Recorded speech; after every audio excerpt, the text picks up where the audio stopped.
We live at a time where you keep hearing stuff like, oh, the Bible was changed in the Middle Ages by the monks, and that we don't know what it really says. And upon investigation, I have come to the conclusion that that's not true. The Dead Sea Scrolls, they were in jars for like 2,000 years in a desert someplace. And then in, what was it, 1947, 48, somebody discovers them and opens them up and says, oh, what's this? They are documents of the Old Testament that have been hidden in jars in the desert where it's dry, where they're preserved for 2,000 years. And we can say, oh, so what did the Bible say 2,000 years ago? Let's read it. We don't have to guess if the monks changed it or not. Let's read it. And you read it, and it's like letter for letter, not word for word, letter for letter, the same as it is today. So the argument that the Bible was changed, it just has to go in the garbage instantly.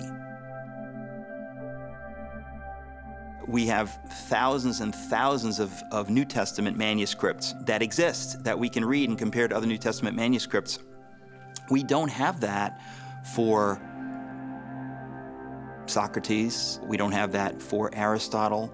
We don't have that for Thucydides. We don't have that for Herodotus. We don't have those documents close to when they were written.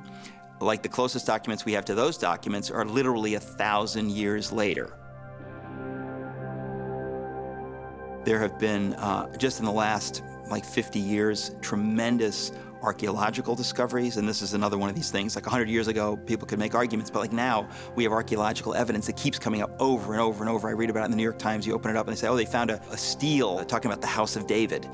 They had no evidence that 3,000 years ago there actually was a king in Israel named David. Now they have archaeological evidence. This happens over and over and over again, that, oh, suddenly we realize the Assyrians or the Hittites, they actually existed because we found something from, in cuneiform writing that proves it, whereas up until now, we thought maybe it was just made up. Archaeological evidence is pretty compelling. It becomes an open and shut case. People can believe what they want, but when you start looking at that evidence, it's overwhelming. It does matter that it's real, that it's trustworthy, and you can investigate it. And I would say it's kind of fun to investigate it.